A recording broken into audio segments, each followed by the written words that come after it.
Dr. Chris Smith is an instructional designer at North Carolina Virtual Public School with over 23 years of experience in education. He co-chairs the NCTIES Diversity, Equity, and Inclusion Committee and has been nationally recognized for his work in developing comprehensive accessibility plans for virtual learning. Dr. Smith has significantly enhanced educational experiences for thousands of students in North Carolina, particularly those with IEPs through innovative accessible learning solutions. Wait, IEPs are, isn't that individualized education programs? Is that what it is, Chris? Did I get that right? Yes. Oh, awesome. Okay. So with that, I'm going to go ahead and pass over the mic to Dr. Chris Smith, who's going to be talking about designing future-ready classrooms, leveraging AI and OER to support diverse learners. All right. Hello and welcome, everyone. Thank you for that wonderful introduction, Luis. We're going to, as Luis said, we're going to be talking about designing future-ready classrooms, leveraging AI, OER to support diverse learners. I will give a disclaimer to begin with. While I put classrooms in the title, the stuff that I'm going to show today is applicable in all kinds of different areas, whether it's inside a classroom, whether it's inside the private sector, business, different things like that. I'm sure that, or hopeful that everyone will be able to gather something from this that they'll be able to take away and implement. So as I get into the slides, you've already had an introduction to me, which I appreciate that. I've added my email address to the slide, and I believe it's at the end of the presentation as well. But as we get into the presentation, I would love for you all to take a few minutes to introduce yourselves in the chat, your location, your professional role, and what excites you the most about AI and OER. And I'll talk about those two acronyms. If you're not familiar with them, I'll talk about them and define them in just a minute. But if you would, those who are willing and able, please share some introductions of yourself in the chat. Before I do this session, because of some of the topics we'll talk about, I do like to start out by establishing some session norms. And those are to embrace a culture of empathy, to focus on building capacity, to be solution oriented, to share expertise, and honor safe space for all learners to grow. There are some topics we'll talk about that may be uncomfortable, some may not be, but I just like to start out with those norms to begin with because of some of the conversations that will be had. So really to start out with, I asked the question or posed the question, does one size really fit all? In a very simple term, no, one size doesn't fit all. Now, we have universal design for learning principles and we do different things like that, but I've put 4 main points on the slide. And to start with diverse learning preferences. How do we accommodate visual, auditory, kinesthetic, and reading, writing learners with a single approach? If you think about that, that's very complex and very difficult. Same thing with varied abilities and needs. Can one method effectively support students with different abilities, including those with special needs? And the answer to that, again, is no. Cultural and linguistic diversity. How do we ensure inclusivity for students from diverse cultural and linguistic backgrounds? Okay, again, all 3 so far are very complex. And the 4th one's no different, which says individual interest and motivation. Does the standardized approach engage and motivate every student? Of course, when you look at all those, the answer to all of them is very complex and no. So what do we do and how do we address that? Well, I start out, I want to differentiate between the 3 concepts of equality, equity, and inclusive teaching, training, instruction, whatever you want to. Just like classrooms is replaceable in the title, teaching is replaceable on this slide. And so when we talk about equality, we're talking about providing equal supports to all students. It may be the same guided instruction, it may be scaffolded materials, different things like that. So same thing to the entire audience. When it comes to equity, we're talking about providing unique support according to individual needs through a process called differentiation. And then when it comes to inclusive teaching, is an equitable and inclusive classroom, and every student has equal access to learning, is treated equitably by the learning community, and feels valued and supported by their peers. and their instructor. And the information, the definitions for those three came from the University of Buffalo. There's a link on the slide in the bottom right corner, which you can use to learn more about all three concepts and how they tie together. So, with that being said, we're going to talk about 5 strategies first to consider when developing instructional content. Again, this can be for training, this can be for a variety of purposes. It's always important to know your audience. If we're talking about the instructional or classroom setting, every new semester or every new school year, I get a new group of students. And that new group of students is completely different than the group of students I had in the past. There may be some similarities, but there are going to be definitely a lot of differences. So it's important to get to know your students. The next thing is to review course activities for cultural awareness and sensitivity. So if you're like me, and one of the things I didn't talk about in the beginning, but by day, I'm a full-time instructional designer with NCVPS, but by night or part-time on the side, I work for multiple colleges and universities where I teach a variety of courses in terms of addressing diverse learners in online environments, assistive technologies, interactive media design, different things like that. And so there's a way to add culture into your content without completely changing your objectives and stuff like that, that welcomes in the students that you serve or the client base that you serve. Tap into your students' backgrounds, cultures, and experiences. And I'm going to show you some ways to do that in a little bit. Incorporate tools to bridge the cultural and socioeconomic gap, and strive to create a safe, trustworthy, and positive report. And there's more information about those 5 concepts on the University of Arizona site, which I've linked in the bottom right corner. But I want to talk about the definitions. In the beginning, I said I would define both. Some of you, AI is the hot topic right now, artificial intelligence. But if you're just getting into the game with artificial intelligence, it is the simulation of human intelligence by computer systems that mimic human like interactions and understand and generate language. When it comes to OER, those are open educational resources. They're educational materials that are in the public domain or have been made available through an open license like Creative Commons. Now, these are both innovative tools for supporting diverse learners. And I want to take just a minute with the OER piece for a second, because if you've been involved in any field such as teaching, learning, instructional design, or anything over the course of, I would say, the last 10 years, maybe even a little bit more than that, OER, open educational resources, have like run the gamut. They came out 10 to 12 years ago. They were really hitting the stage pretty big. A lot of repositories were put out there. And unfortunately, a lot of stuff was dumped in there, and the quality of that stuff was not like what ultimately really would have helped learners, students, or the community that was accessing that open educational, those OER resources. So fast forward to now, I'm going to show you here in a minute a repository of full entire textbooks that are collaborations between K-12, higher ed, and university faculty around the world to provide not just full open textbooks, but accessible full open textbooks. And I'll talk about why and what efforts go into that work. So we're going to talk about how we can combine the 2 concepts together to support diverse learners over the next little bit. So one thing to talk about first, if you've done any work with AI, one of the hot topics in the conversation has to do with bias. And so one of the things we look at is AI bias in education and some key considerations. And so the first is data quality and representation. Ensure diverse and representative data sets that reflect the varied backgrounds and needs of all students. And I'll at some point in time, I'll show a little bit of tips and tricks for that. But one of the things, I have an image in the bottom right corner, and that's probably about the second or third iteration of the image that I had to have generated by AI. When I first went in to generate the first image, every student or person represented in the image was approximately the same age.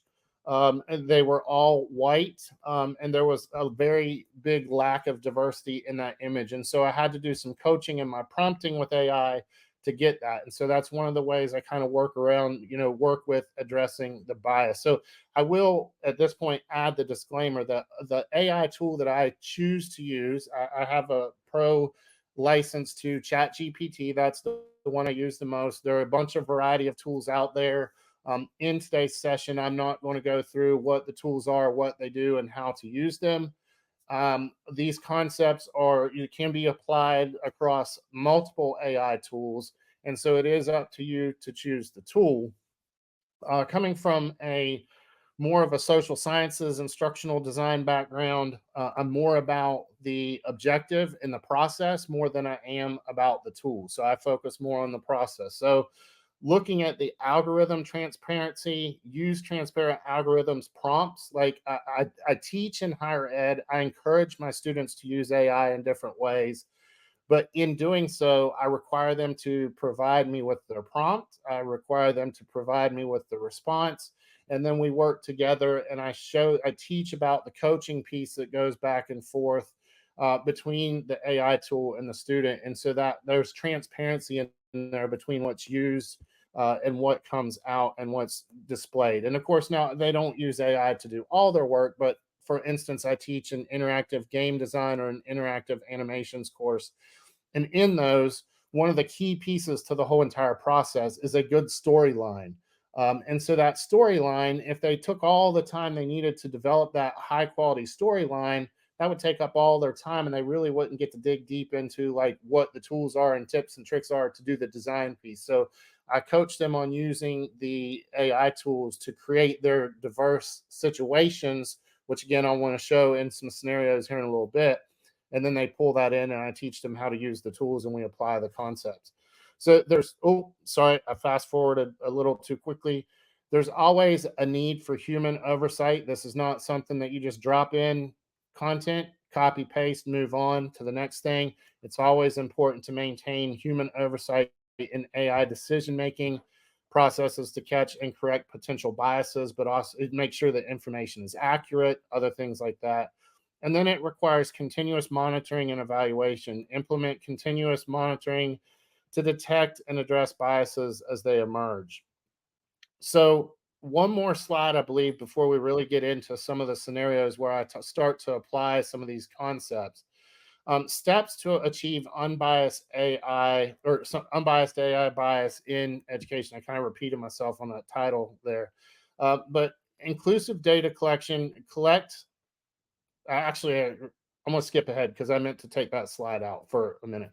Okay, so um, open educational resources. I'm going to take just a few minutes to explore some of these. I'm not going to go in depth. You're more than welcome. So there are a total of 7 links on this page.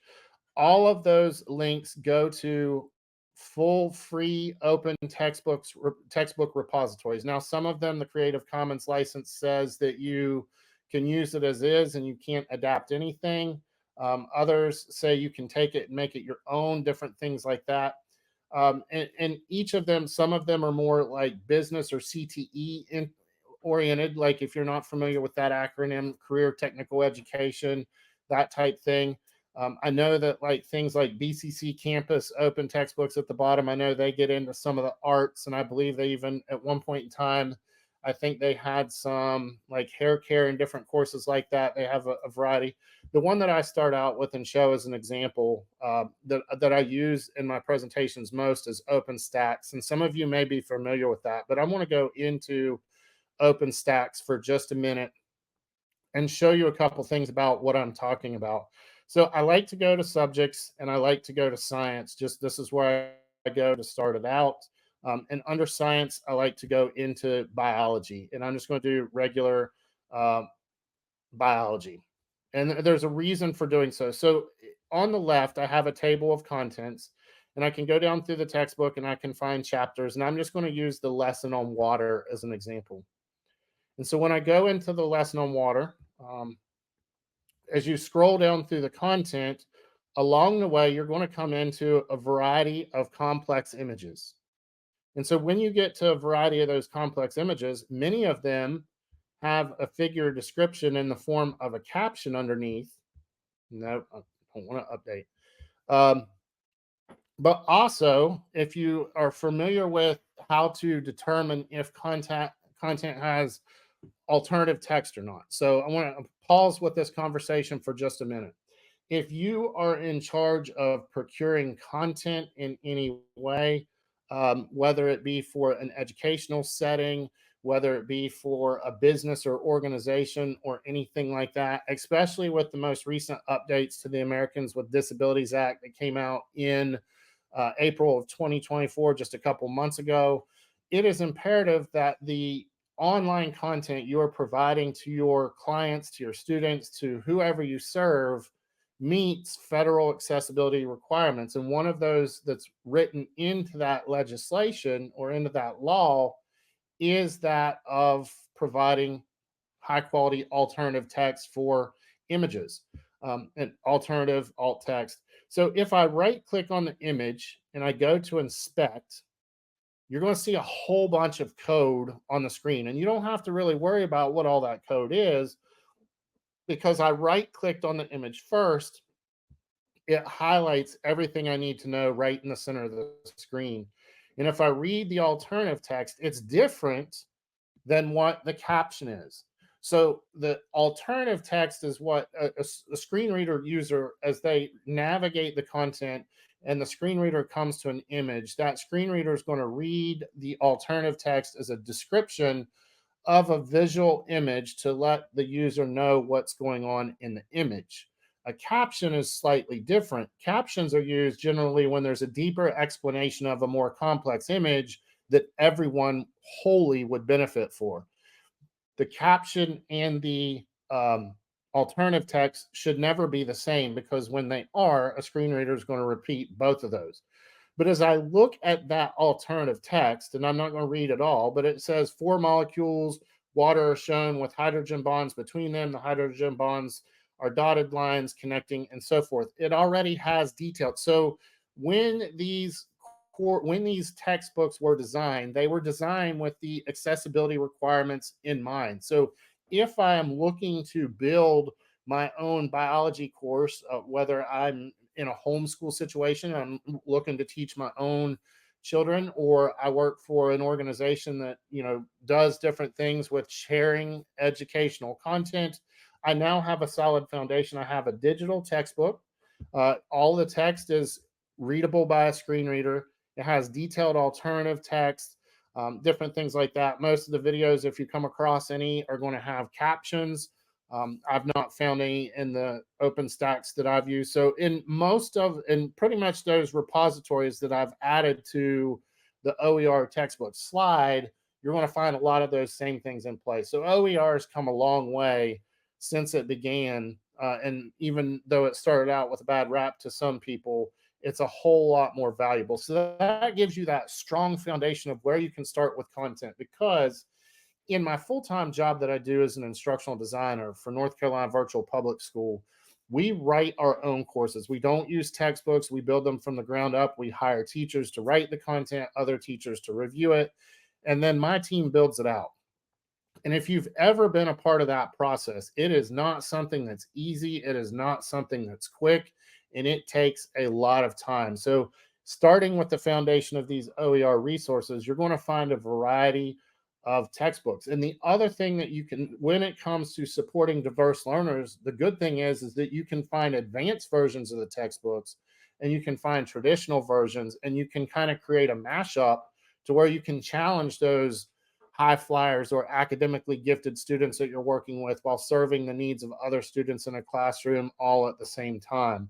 So to kind of move ahead, I want to talk about now, get into a few different concepts. And as an instructional designer or anyone that designs content, I asked the question, how diverse are your personal experiences? And I ask this for a specific reason. Think about the learners you have worked with in the past and the diverse perspectives each had to offer.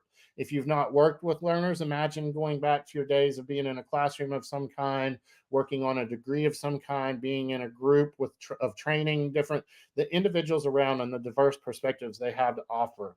And then think about your own experiences. How do your experiences compare to those of the learners? Back when I first started teaching in elementary school, I remember I used to ask my students all the time, like, where have you gone? Where have your adventures taken you? And living here in North Carolina, many would cross the border into South Carolina and go to Myrtle Beach, and that was about as far as they would go. And I had had the opportunity to travel to and live in Jamaica and Russia and all these other places, and I'm that perspective of only having traveled just across the state line versus seeing the rest of the country or the rest of the world really kind of got to me. But we're limited by our own personal experiences, so we have a challenge to overcome, and that's where um, the AI piece comes into play. So as we think of a perspective of what might be a group that we serve while we're training, while we're teaching, anything like that, you can have, and I've taken these categories directly from the United States Census Bureau. And so there's 7 of them: American Indian or Alaskan Native, Asian, Black or African American, Hispanic or Latino, Middle Eastern or North African, Native Hawaiian or Pacific Islander, and white. And so if you think of instructional content trying to meet all 7 of those needs, if those representations are in the group of individuals you're working with, that's difficult. And then we add the next layer, which is supporting individuals with those IEPs and other needs that we talked about in the introduction. So if we think of a classroom of about 25 students, imagine that within that classroom, there are 2 of the students that have 504 plans. And basically within those, they both require extra time on tests. They require reduced classwork due to fatigue. One of the 2 of those does. There are 4 gifted students. One's gifted in reading and writing, one in science and math. One is accelerated in math, and one requires media captions. And so that must mean they may be deaf, hard of hearing, or some other need requires them to have captions for audio and or for video especially. And then we have students with IEPs, and there are 3 of those. So 2 of those 3 have extended time and additional EC support. If you're not familiar with EC, it stands for exceptional children. It is in a lot of places the new terminology that replace special education. So those terms are often used interchangeably, but I like to always explain the acronyms that are used. We as teachers like to use acronyms quite often. Reduced answer choices, there's 1 of those. Read aloud, there are 2. And then screen reader, there's 1. So if you go between the 2 slides, if I look at the cultural makeup and then add that to the individual needs, there is a lot to try to do. And if I'm one person trying to do that on my own perspectives, it's going to be very difficult for me to be successful. So we're going to talk about using or mastering the art of prompting and AI technology to really help in this process. So I want to talk a little bit about the way that I work with AI tools on a daily basis with everything that I do, whether it's my full-time job, my part-time jobs. I've even worked with our daughter just turned 8 this past weekend. I used AI to help start the process of generating her birthday invitations when we got those ready to go. So I use AI for everything. Um, but I do a lot of coaching for it and different things. So I want to talk about my mindset and the prompting that I use. If you're not familiar, it is kind of like a conversation back and forth. Think of prompting as a process where you discuss planning and designing ideas with an individual or team of colleagues. So I start out by asking the question, can you help me with, and I put insert concept. And I'm very specific about what that concept is. And I'm going to actually show you my prompting in just a minute. And it comes back, the AI tool comes back with a response. And once it does, I like to celebrate the good things, because once I celebrate the good things, the more and more I use that tool, it's going to recognize those items I've celebrated and go ahead and build those into future responses without necessarily me remembering to coach it on doing so. So I say, great idea. Can you help me further customize this one particular concept from what you provided me with so we can get it to where I really want it? And so from there, I say, awesome. Again, we're celebrating. And can you help make one final adjustment to whatever the conversation is? So, what are those conversations? So, on the next few slides, I'm going to go through and demo some specific scenarios of where unique situations were included to support a variety of different diverse individuals, what the AI prompt was, what the responses were, what that coaching looked like, to kind of give you a mindset of what you can do as you're doing some of this work. So in the first scenario, we've got middle school, there's a middle school fractions lesson. And the situation is that there's a teacher planning a middle school mathematics lesson on fractions and wants to ensure it aligns with diverse learner needs. The lesson must integrate the following two concepts. It has to have a variety of cultural perspectives based on the data profile, and that data profile are those two slides I showed with the cultural and ethnic makeup and then the individual needs. It also has to support educational supports for 504's IEPs and AG is academically gifted. So when we do that, if I click on the link, that will take you to my chat GPT conversation that you can go directly in. And so what I did is a majority of my prompt, if I highlight the entire first part, is basically me putting in the information from those two slides saying that I have a variety of students from settings that are urban, rural, and suburban, all within the same class. I also have various ethnicities and cultural heritages represented, along with needs like 504's IEPs, everything like that. So I capture all that in my prompt. I put in my student profile data. Notice there's nothing in there identifying who my students are. Johnny's not named. Pahua is not named. I don't have any particular students named, but I have the design, the characteristics of those students included. And so if I break that down, that's about 3/4 of my entire prompt. The last fourth is what I really need to get out of it. And that last fourth is, given the information above, can you please help me generate a middle school mathematics lesson on fractions that supports the diverse learners I serve? And so as I do that, and there's going to be a little bit of scrolling in this next section, but I'll try to go slowly and I'll explain things. It puts together an entire lesson plan for me. It starts with objectives. It gives me the objectives. It even gives me the materials that I would need to put together. But on top of that, it breaks it down 10 minutes of a warm up activity to support. And it gives specific information on what I need to do for each piece to make sure that I'm supporting the diverse learners. So it suggests for support to use visual aids and manipulatives to represent fractions physically. And so it makes sure to let me know that if I provide captions for any video content and allow the use of screen readers, that just kind of gives me help. But it doesn't get me to the end product. There's a lot more to do to get from there. So I won't go into detail of all those things. I want to get to the bottom. Once it gets out my activity, it puts together an activity, it puts together a closing. It even talks about, there's a section about technology and accessibility considerations with read aloud, caption media, extended time. But I want to get down to what I did after I got that. So all that information up to the next gray box, which I'm about to read and talk about, was all a result of my initial prompt. I was so detailed and specific in my initial prompt that I got all that information. But I need to know more. That's not going to get me to where I need to. Because if I scroll up, some of the things that it talks about is provide a worksheet, provide a quiz.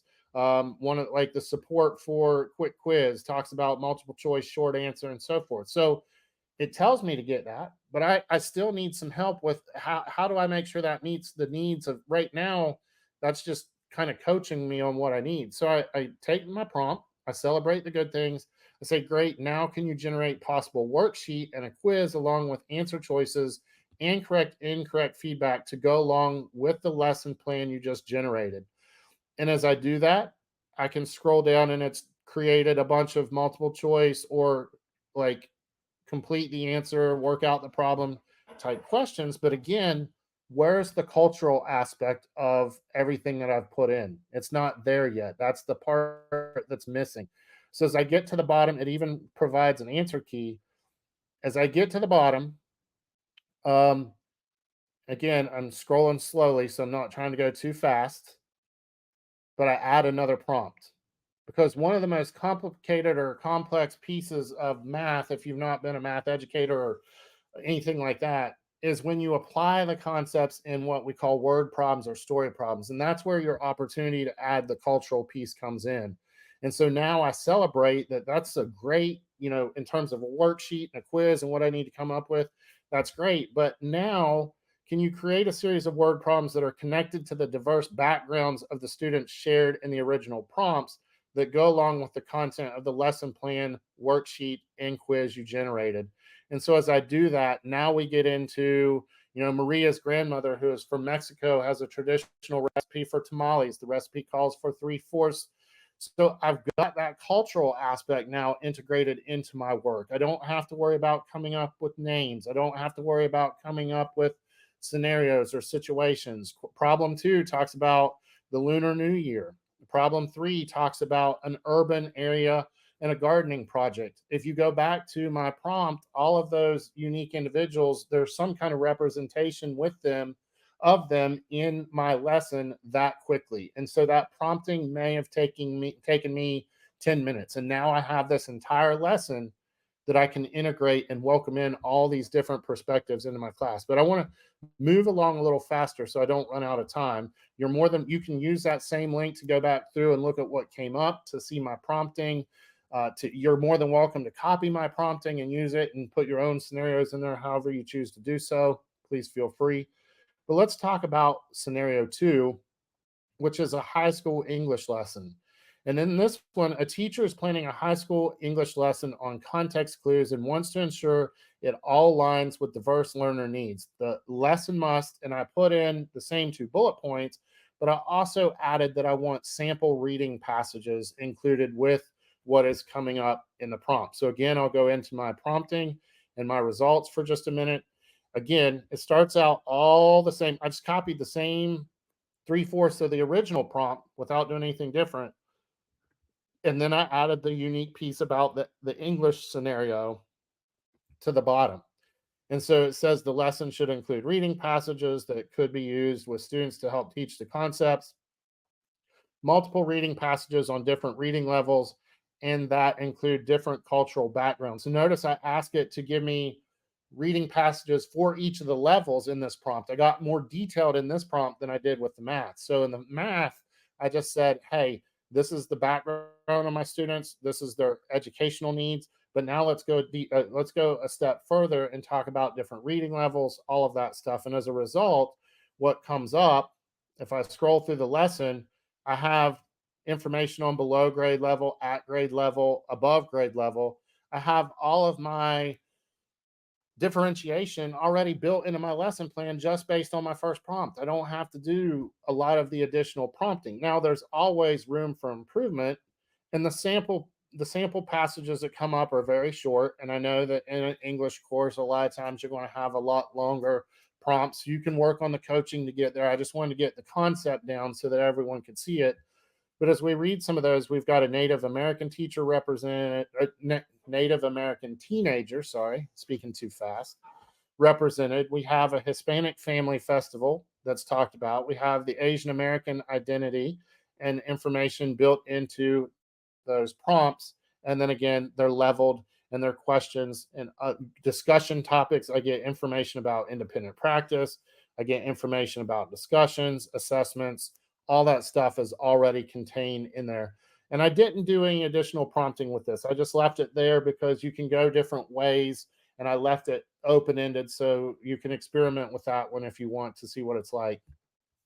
But going back to the presentation, when I get to scenario 3, I have a high school social studies lesson. This teacher is planning a high school lesson on economics and personal finance and wants to ensure it aligns with diverse learner needs.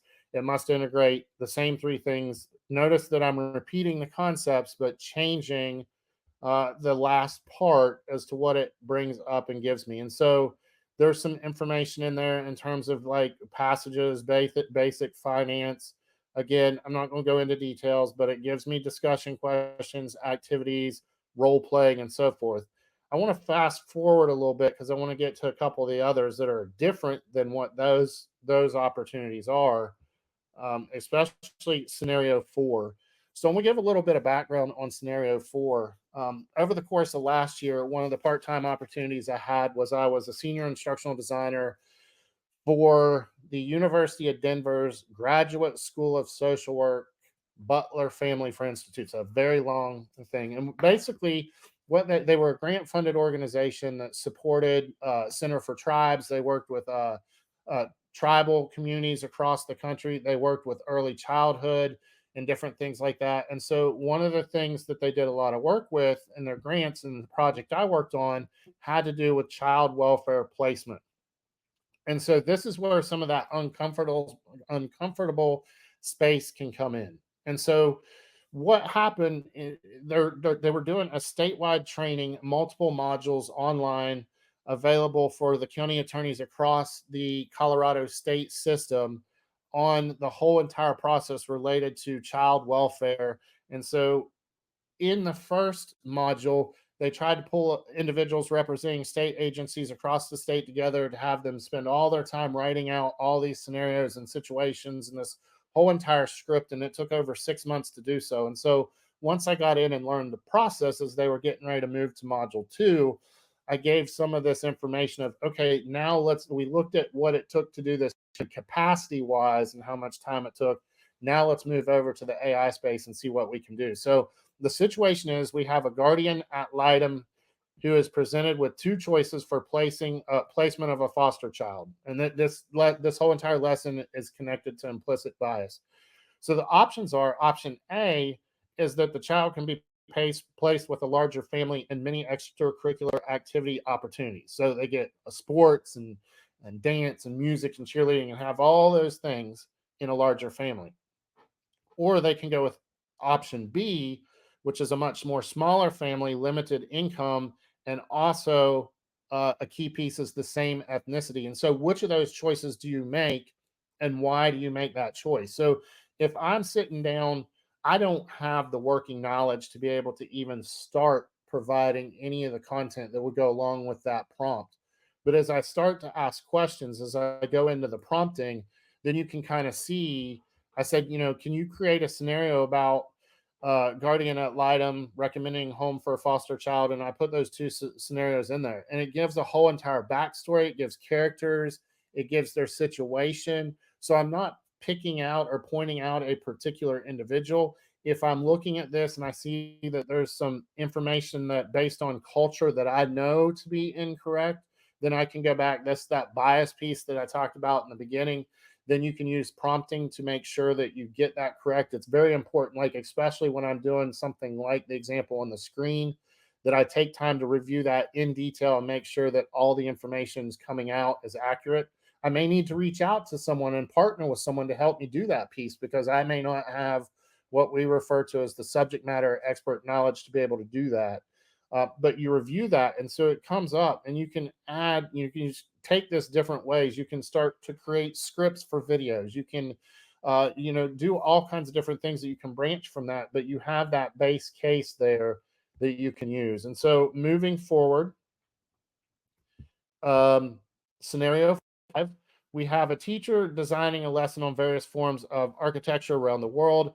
One student who is in the class was born in Russia.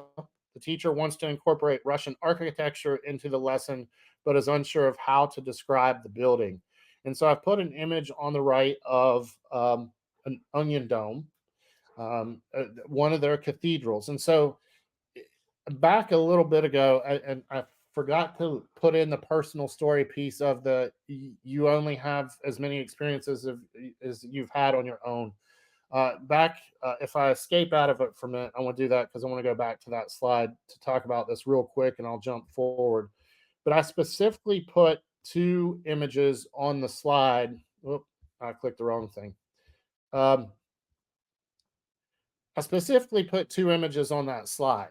The top right represents a common classroom in Jamaica because I grew up in 4-H in the state of West Virginia, and I had two distinct opportunities. One is my last year of undergraduate school. I got to go live and work in Jamaica for 6 months as an exchange student, where I lived with 9 host families. I went into a variety of classrooms and educational settings and worked with teachers and students. And so that top image represents a Jamaican classroom where they had desks. I was in classrooms like one single second grade classroom that had 75 students. And on the other end of the same room in the same building was third grade that had 75 students. So you had 150 students all together in one building with nothing separating them. But that is a cultural perspective that I can provide because I was a part of that culture for a little bit.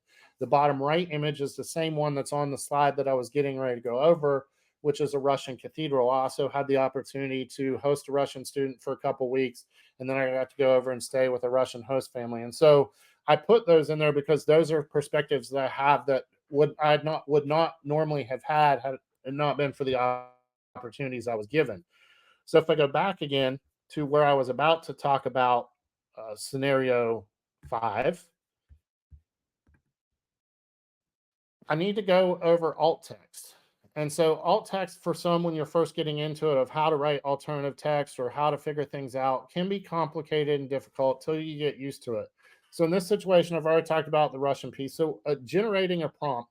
So in the paid version of Chat GPT, you can't do it in the free version, but in the paid version, I can toss in attachments of files, of pictures, of images, and so this link on the slide goes to a Google Doc because it won't let me do. If I go back to the way that I took you straight into my prompting with Chat GPT in the previous slides, it won't let you do that when there's an image. It creates an issue. So I moved everything over and wrote down what my Chat GPT prompt was, what the image was I uploaded, and I just basically said, can you please provide some detailed alternative text for the following image? And the response was, the image depicts the iconic St. Basil's Cathedral in Moscow, Russia, on an overcast day. The cathedral's unique. And I'm not going to read the whole entire thing, it's on the screen. Now, I don't know for sure that it's St. Basil's Cathedral. So if I were able to confirm that, then I would go ahead and leave that there. But given what I know, I can't confirm that. I'm not going to spend time confirming that. So I could adjust and just say a cathedral, an iconic cathedral in Moscow, Russia. I don't have to put the specific name for it. But that's the important piece, that human aspect that I emphasized earlier. It gives me the detail. Now, that's a lot of information. And I could then go in and say, okay, that's great, that's detailed, but I really just need, like, if you're looking for generally alternative text, is around, I go back to the old days of what used to be Twitter, now X, was when it first came out, somewhere around 120 characters, somewhere around there. So I could say summarize this in 120 characters or less or in a single sentence, and it could give me that information. So you can use it to help generate alternative text for images if you're not sure what to use, if you don't have access to a subject matter expert. The next one, audio, video, language translations. I'm supporting students who don't necessarily speak English as their native language. In this particular example, I have a student that speaks Spanish as well as English, and I'm using some information to help support that student. So I want to jump straight into the prompting real quick because this one is a very unique one too. It goes to a Google Doc as well. What I did is I took a video. From one of our NCVPS courses that was already captioned. It's all in English, and so I pulled down the captions. And if you're not familiar with a caption file, it's called .srt. That's the file extension. And basically, what it is like under the heading on this document on the screen where it says English version, it's a time coded set of directions that tells the video player what text to put on the screen at what point throughout. And that's how the auto captions automatically pop up. That's how the captions pop up as the video plays. So I pulled down the SRT file. I dropped it in Chat GPT as it was, and I said, can you please translate the English portions of the following timeline to Spanish? And so it did that. It left my timelines in. It put the content in Spanish, so I can actually I can create a second version of the video to link out around the current version where it has the text and audio in English, and then it has captions in Spanish. So if I'm working in an immersive classroom, I can use that as a scenario to help me out, different things like that. So, but then I took this one a step further. What if I wanted the audio of that video to be um, in the Spanish language as well? So another tool we use, no, it's not free.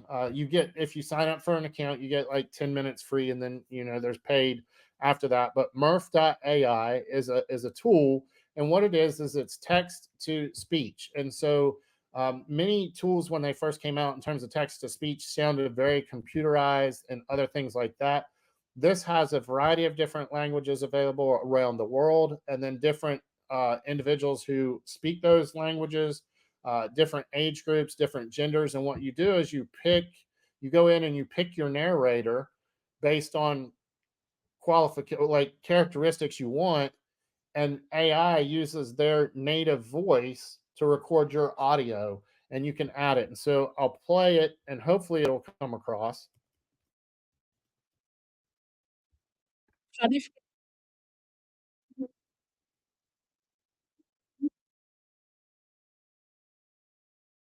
Okay.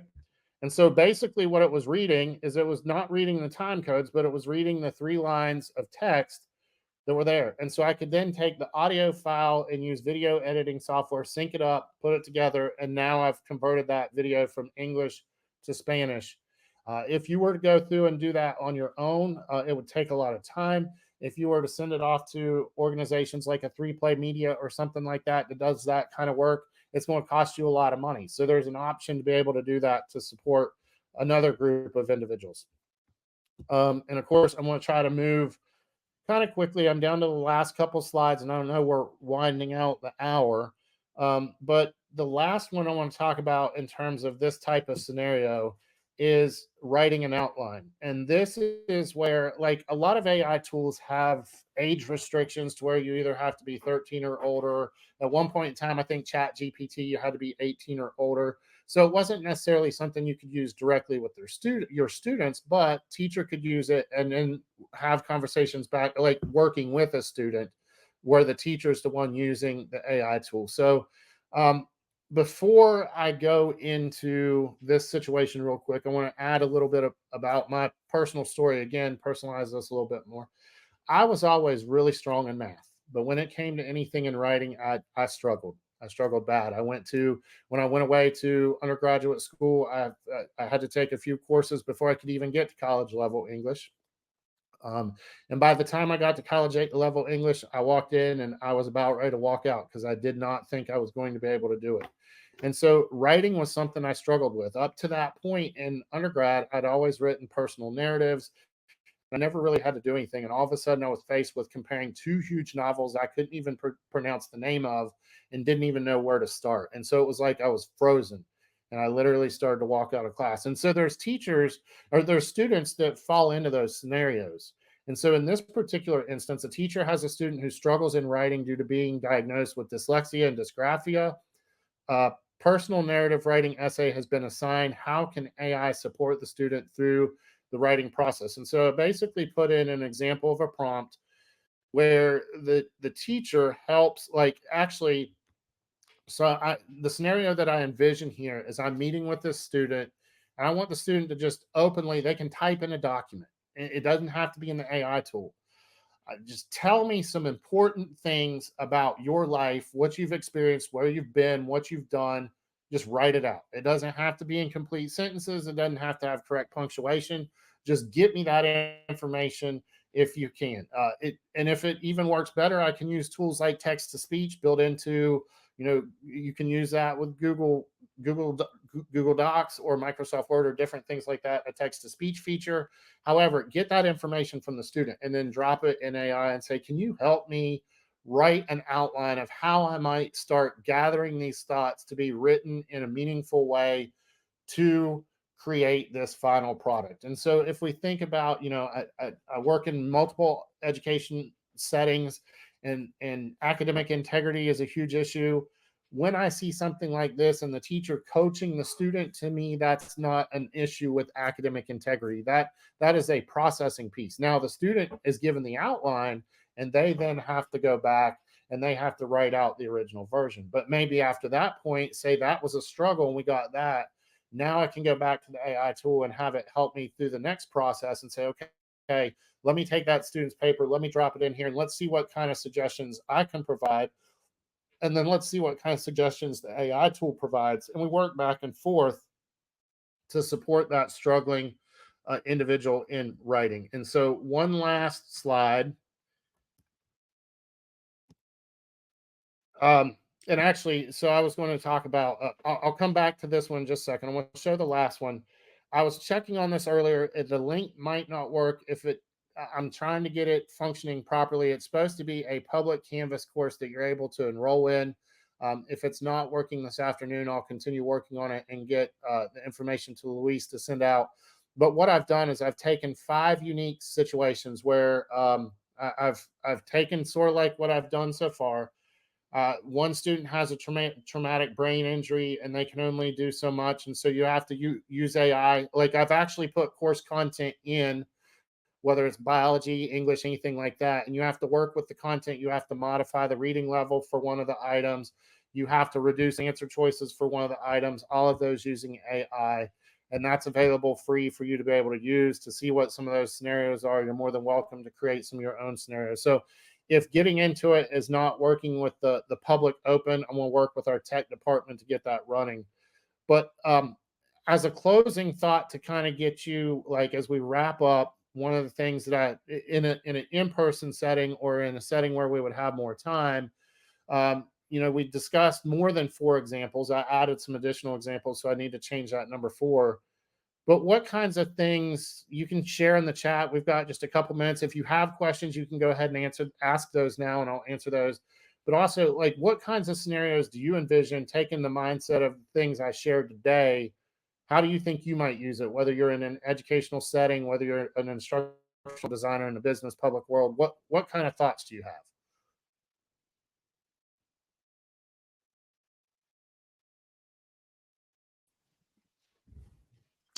Hey, Chris, I do have a couple questions for you, if that's okay. Yeah, yeah, go ahead. How do you have a system for, like, because you're generating a lot of content through using ChatGPT, but how about proofing the output, especially if you're, like, say, integrating OER content into what you're building? Is there anything? Do you have a system, or how exactly do you go about doing your proofing? So you mentioned a couple things there. I will address one thing I meant to say on the OER. You have to look at the OER pieces carefully first, because some of those, like, I think OpenStax that I demoed specifically has a thing that says that you can't drop their content in AI. But Okay. what you can do is you can link out to it in your course. You can use the content the way that it is. Then you can go over to the AI tool and say, okay, I just presented my students on this topic that had these main points and all this stuff. Can you generate a quiz for me based on this? So I'm not putting their content in AI. I'm doing that. And then it has it come out. But in terms of the reviewing process, um, I don't, I just kind of have my own process where I'm so used to, after having gone through a doctorate program and doing a dissertation, everything just kind of, visually analyzing the content. I'll be able to read an article and pull out main points. I usually do that with the AI tool stuff. What I've learned, like I said, is the more I use the same tool, and I think that's the biggest strategy, is to find a tool that works for you and use it instead of trying to use every tool. Because the more I use that single tool, the more it knows me, the more it comes out with what I expect it to come out with, versus if I jump from like Chat GPT over to Microsoft's product or over to Google's product, then I have to start that whole coaching piece again. But um, scaffolding it and breaking individual pieces down of what you're looking for, not trying to pull it all up at once, those are the 2 main strategies I tend to use. What are some of the more common challenges or issues that you've run into with integrating AI into these workflows? Well, the biggest one, of course, is like um, a lot of the more quality responses, a lot of like dropping documents and images in is huge when in the work that I do. And of course, you have to have the paid version to do that. And so then, of course, if you're working with different individuals who are using different AI tools and trying to combine that process with our course development that I do for NCVPS, I've been responsible the last 2 years for teaching our content writers on how to use responsibly AI tools to help them generate content. Because writing content for an entire K-12 course from bottom to top is very difficult. So again, that whole scaffolding piece and just breaking things down into smaller pieces is big. How about with the prompting that you're doing when you're engineering some prompts? Is there anything specific that you like, any specific terminology that you like to use to ensure the output has has sort of inclusive content in it, or is there any tips you can provide there? Yeah, I just go back to so if I escape out for a minute, I go back to some of those prompts that I use. I basically have a similar version to um, what I include at the very top of those. I don't use as detailed, and it depends on the setting and scenario that I'm using. But I have some kind of I don't keep a document, but if you like when you have the page, I think it does it with the free version too with Chat GPT. But if I were to go into my Chat GPT account, I basically organize my prompts, and I can change the titles and headings and everything. So I have it all organized that I can go back and forth between to go back through, and I just basically use prompts and build off of what I had before. And that's one of the strategies I use there to help with that piece. What do you think as far as using Chat GPT? I guess I'm not sure how long you've been using it, but how much has it really impacted what you do as an instructional designer? Uh, I would say more than 100%. Uh, I got hired back at the beginning of the spring semester to teach courses at NC Central University, and all I was given for those courses that I've had 3 semesters now, spring, summer, and now fall. I was given a course title and 3 sentences of a course description. That's all I was given. I didn't have a syllabus. I didn't have measurable objectives. And so if I weren't using artificial intelligence to get me through the process, there's no way I would have been able to teach those courses because I've been designing them on the fly. And so, like this fall, I'm really excited about the course I'm teaching. I'm teaching multimedia design this fall. And they started week 1 last week where they looked at milestones in multimedia. But this week and next week, I'm doing all on accessibility and usability. And so, like this week, I've built 2 different assignments where they have to first use screen reading technology to navigate a website, and then second, use keyboard controls only. And they have to screen record themselves through the process and narrate it. And that's going to be a learning process before we go into them designing their own multimedia content. So I put all that information in as my prompt. It gives me all the detailed written out nicely lesson plan with my scoring rubrics and all that type stuff.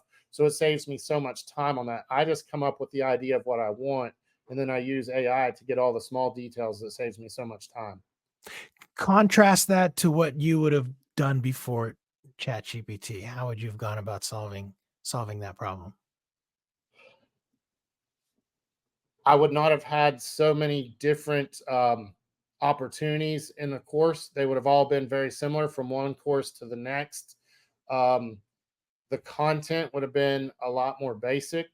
And basically, what happens is, but since I'm serving as my own instructional designer, now I have so much more, like I'm responding in real time to students so much more to their questions they have, providing more feedback. It frees up all that time versus before.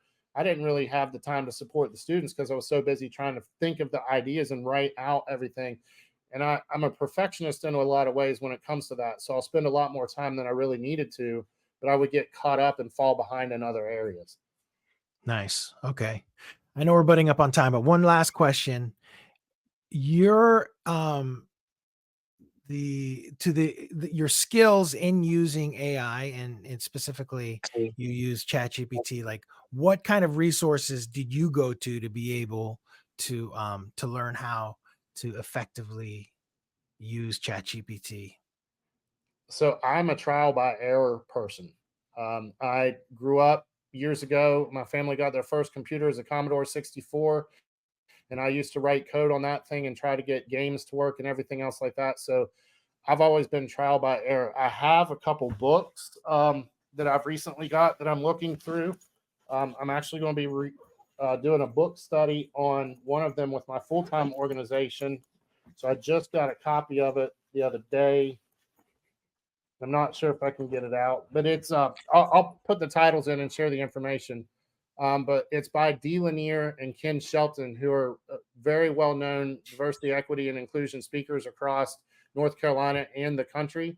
And they wrote a book about bias in AI and different things like that. So I'm getting some new tips and tricks from them, but a lot of it's just been, let me put this in there and let me go with it and see how it works. Nice. All right. And just sort of, for all the speakers, one of the things that I really like to know is just why is it that, accessibility, inclusivity is important to you? Like what put you on that path of trying to make sure that, well, one, that you are even willing to speak about it and that it's a priority for you. Sure. So, I worked in K-12 for, so this is year 24 for me in education. I worked in K-12 for the first 12 years, 6 in the classroom, 6 as a district level technology facilitator. And in 2012, I left K-12 and went to be the director of distance education for a community college in North Carolina. And it just so happened that that community college backed up to the Western School for the Deaf. So in North Carolina, we have 3 residential schools. We have one for the blind that's in Raleigh, and then the Eastern and Western School for the Deaf. And so students are bused from all over the state into those residential schools. They live there for the week. They go home on the weekends. And so between the shared campus, accessibility was a huge thing. But at the same time, the Office of Civil Rights had just gone down to South Carolina and audited their entire college and university system and found all kinds of violations. And so what they did at that time is they alerted the North Carolina community college system, say, hey, look, we found this. The 5 states surrounding South Carolina, we're coming for you next. You have 5 years to get into compliance. So the North Carolina community college system started this work. And I started out from that legal perspective and went nowhere, got nowhere, anything else like that. Fast forward to my current job with NCVPS, I've had the opportunity. We serve students in all 3 of those residential schools. I went in 2017, sat down with a cohort of students taking Spanish 1 through us, and I was ready to throw their devices out the window 5 minutes into the experience. And so it basically, I went back and forth multiple times over the course of the semester. We had such a partnership that by the second semester in the spring, they were able to take Spanish 2 and do so independently. And so it's just kind of grown from that, where I've been able to go into the schools, have conversations with students, and experience firsthand what the human aspect is, or the human factors. And that's basically what drives this work, because I see what happens on the other side when things aren't accessible or inclusive, and just understand what barriers it creates when we can do such simple things to fix stuff. Love it.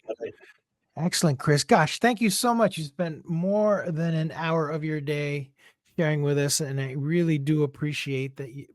Appreciate you doing that, and I'm glad that we'll be able to add your session to our AIDC archive for this year. So, thank you so much for doing this. All right. Thank you so much for having me. All right, everybody, I'm going to go ahead and close out the session. Don't forget Friday. We actually have another Chris coming in, but this is Chris McDonald coming in on Friday, and she's going to do, I think, 2 sessions. She's going to talk about hidden disabilities, and then also the other one is sort of like legal ramifications of potentially creating content that isn't accessible or inclusive. So I think both those will be interesting. So that starts at 10 a.m. Pacific time Friday. I'm not sure if it's going to be one session after the other, or if there's going to be break in between. We haven't gotten that figured out yet, but we will be back on Friday, and that'll be it. We'll be closing out AIDC 24 for the year. And then we have coming up in just a few weeks, the Evolving Workplace Learning event is coming up, and you can find that on the tldc.com if you'd like to register for that one. All right, Chris, thanks again. We'll see everybody later. Closing it out. Take care. All right. Thanks so much.